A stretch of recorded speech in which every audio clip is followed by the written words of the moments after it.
Hi guys, this is TM Magician and welcome to my first slide oriented video. So in this video we're going to learn something. Let's see what. So without talking much, let's start the video. So today we are going to learn how to always win our Tic Tac Toe game. Now most of you know what is a Tic Tac Toe game, but for those who don't, let's go to the next slide and I'll give you a quick overview of the Tic Tac Toe game. Now basically tic-tac-toe is a simple two-player game that if played optimally by both the players will always result in a tie. The game is also called the noughts and crosses or the X and zeros.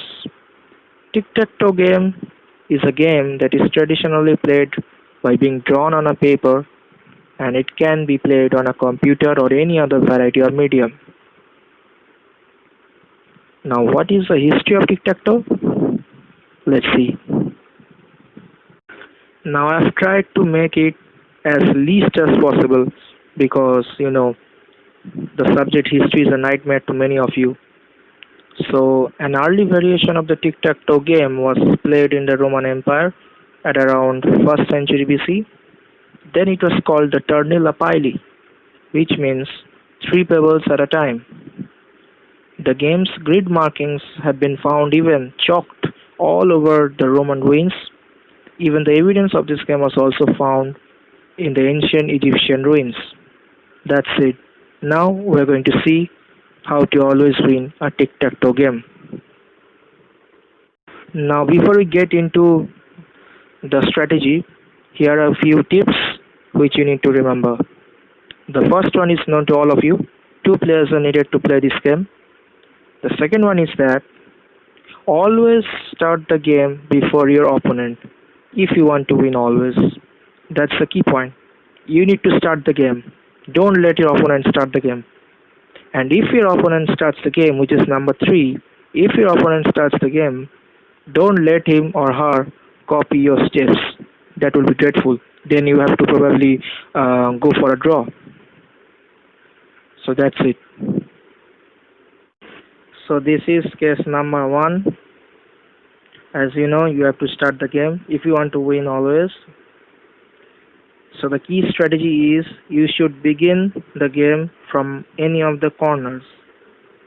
Let's say this corner.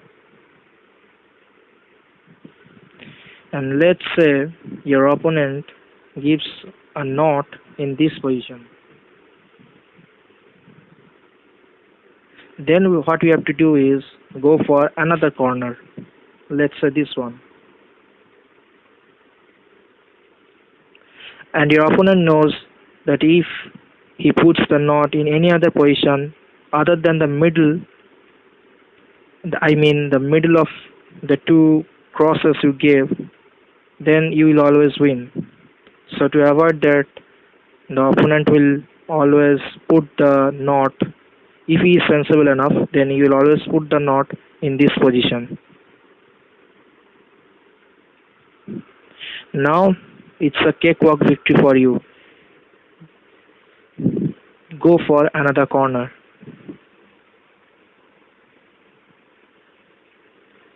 Now if your opponent puts a knot in this position,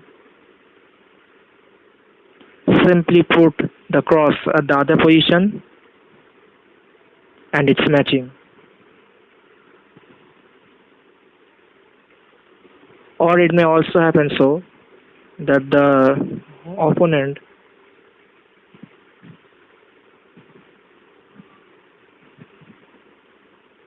your opponent puts a knot in this position. Then you simply put the cross in between and you win. That's the first case. So you always have to remember that you should start your play from a corner, then go for the adjacent corner, then go for another adjacent corner. It will always form a shape like an L. See? An L shape. And this is one of the most important positions where you can always win the tic-tac-toe game. Let's go to case number 2. So case 2 begins like this, as you know, start from a corner.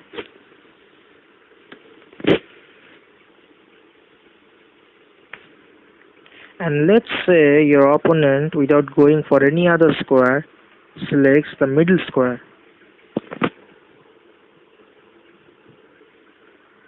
Now in this situation, what we have to do is put a cross at the diagonally opposite square.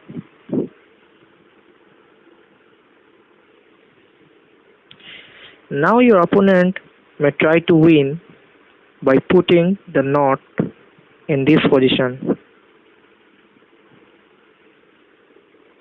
And you see that if you give your cross at any other position except for this one, then your opponent will win.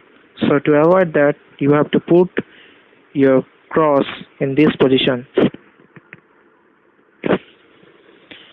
And that's it. You are only a step behind your win.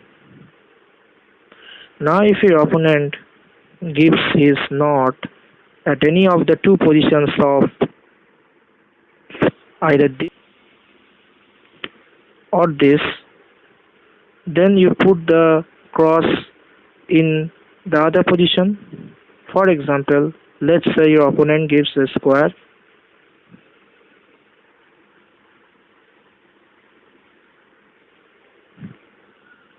in this position. So simply put the cross in this position and you win.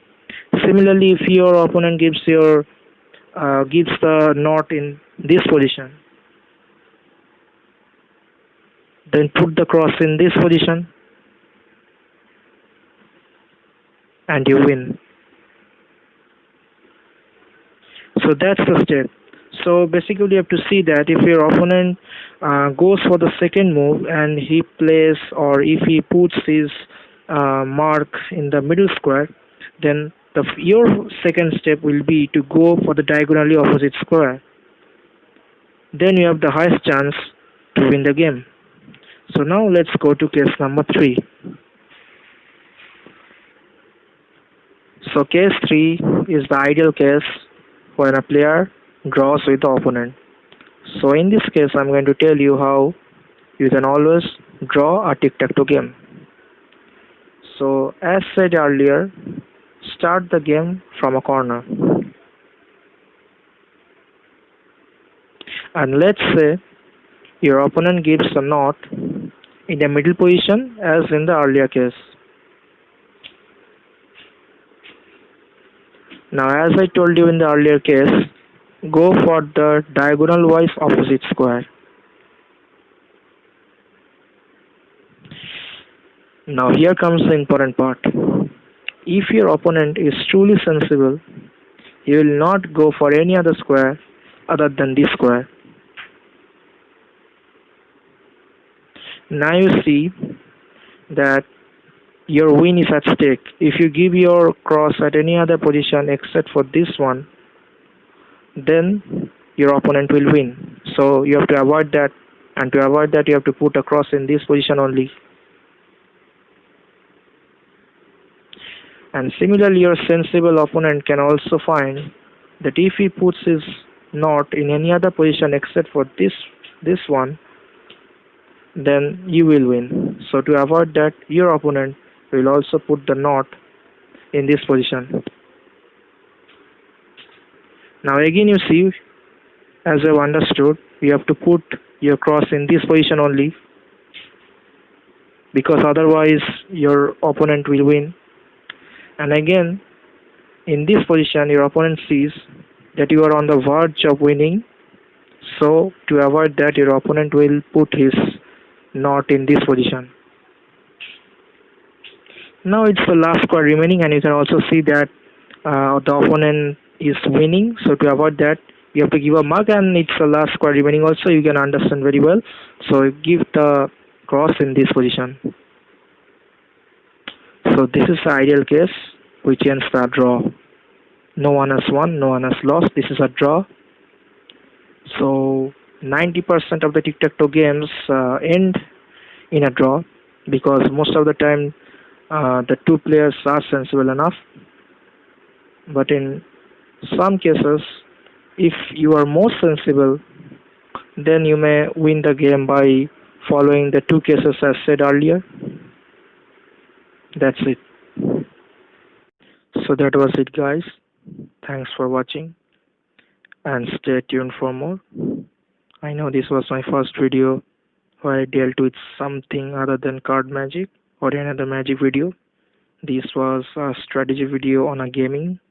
I started with Tic Tac Toe video, and I hope I can come up with more gaming strategies.